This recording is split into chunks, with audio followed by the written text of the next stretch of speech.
The clock glowed 3:33 a.m., its red digits cutting through the darkness of Sarah Bennett's bedroom. She jolted awake, her heart already racing, though she couldn't say why.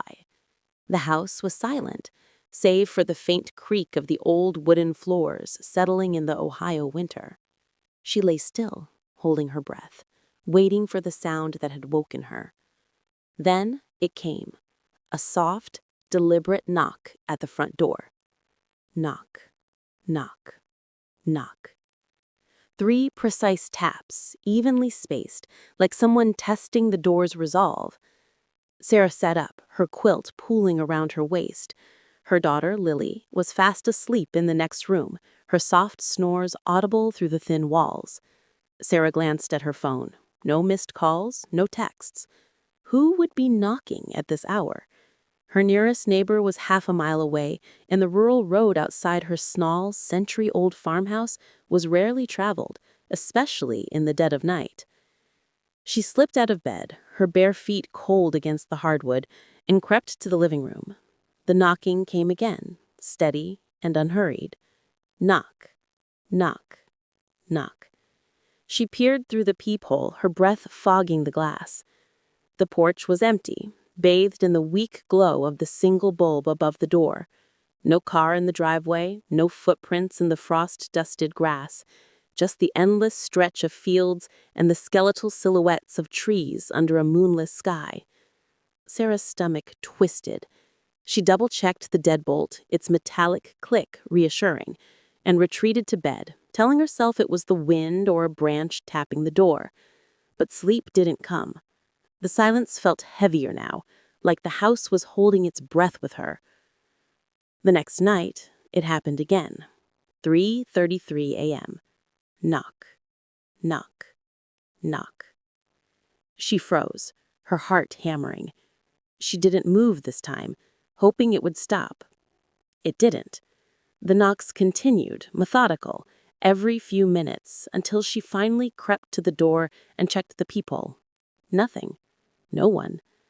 She turned on every light in the house, the brightness chasing away her fear, but not the unease. She stayed up until dawn, clutching a kitchen knife, listening for sounds that never came again that night. By the third night, Sarah was exhausted, her nerves frayed. She'd called her brother Tom, who lived an hour away, but he'd dismissed it as kids pranking or maybe a loose shutter. "Old houses make noises, Sarah," he'd said. But this wasn't creaking pipes or settling beams. This was deliberate. She set up her phone on a tripod in the living room, aimed at the front door, and hit record before going to bed. If someone was out there, she'd catch them. At 3:33 a.m., the knocking awoke her again.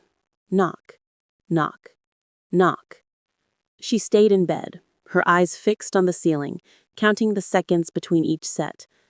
5 minutes. 10. The knocks persisted, unyielding like a heartbeat. She didn't check the door this time. She didn't need to. The phone would see what she couldn't. In the morning, Sarah replayed the footage. The video showed the empty porch, the door unmoving, but the audio captured the knocks, clear, rhythmic, undeniable. Then, at the 12-minute mark, a new sound emerged, a whisper, faint but unmistakable, layered beneath the static. "Let me in." Sarah's blood ran cold. She played it again, turning up the volume until Lily, eating cereal at the kitchen table, looked up. "Mom, what's that?" Sarah stopped the video, forcing a smile. "Nothing, sweetie, just checking something." But her hands shook as she poured Lily's orange juice. That voice wasn't human. It was too thin, too hollow, like air forced through a cracked flute. That day, Sarah called the sheriff's department. Deputy Hargrove, a stocky man with tired eyes, came by in the afternoon. He checked the porch, the yard, the road. No footprints, no tire tracks, no signs of tampering. "Could be animals," he said, scratching his neck. "Or maybe the house is settling funny. These old places got stories." Sarah showed him the video, but when she played it, the whisper was gone. Just the knocks remained. Hargrove raised an eyebrow. I'd get some rest, ma'am. Stress can make you hear things. Sarah wanted to scream. She wasn't imagining it. She'd heard that voice. But she thanked him and watched him drive away, the patrol car's dust trail fading into the fields. That night, Sarah bolted the door, wedged a chair under the knob, and kept a baseball bat by her bed. She didn't sleep. At 3:33 a.m., the knocking started again. Knock, knock, knock. She stayed in bed, her eyes fixed on the ceiling, counting the seconds between each set. 5 minutes. 10. The knocks persisted, unyielding like a heartbeat. She didn't check the door this time. She didn't need to. The phone would see what she couldn't. On the 5th night, Sarah couldn't take it anymore. She called her brother Tom, begging him to stay over. He arrived after dinner, skeptical, but worried by the panic in her voice. They sat in the living room, the phone recording again, waiting. At 3:33 a.m., the knocks came. Tom's face paled. He checked the porch, flashlight in hand, but found nothing. "What the hell is this, Sarah?" he whispered, his bravado gone. The phone captured the knocks again, and the whisper, "Let me in." Tom heard it too, his eyes wide. "That's not right," he said, his voice barely audible. "That's not human." Desperate for answers, Sarah visited the town library the next day, digging into the history of her house. The librarian, an elderly woman named Clara, listened to her story with a knowing look. "You live in the old Grayson place, don't you?" she said, pulling a dusty file from the archives. In 1892, a woman named Abigail Grayson lived there with her husband, a violent drunk. One winter night, he locked her out during a blizzard after an argument. Abigail pounded on the door for hours, begging to be let in, but he refused. She froze to death on the porch, her body found the next morning, her fingers bloodied from clawing at the wood. The husband was never charged, said she'd run off. The house had been abandoned for years before Sarah bought it cheap after her divorce. Sarah's stomach churned. "You think it's her?" she asked. Clara shrugged.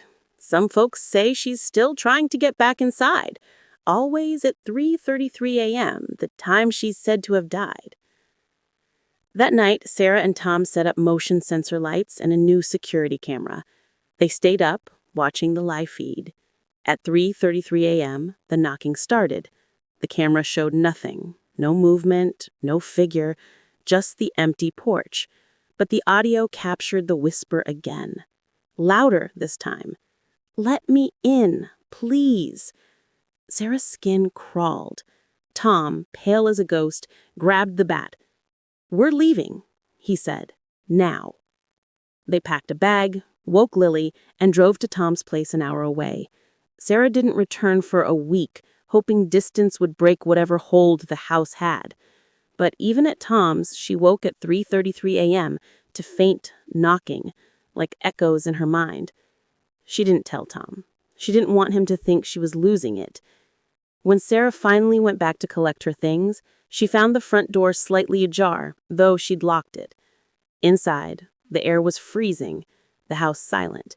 And on the living room floor, where the camera had been, were faint scratches in the wood, forming words. "Let me in." Sarah grabbed Lily's favorite stuffed bear and left, never looking back. She sold the house at a loss, moving to an apartment in Columbus. But the knocking followed her. Every few nights, at 3:33 a.m., she'd hear it. Soft, insistent, pleading. She checked the door, finding nothing. The whispers grew fainter, but never stopped.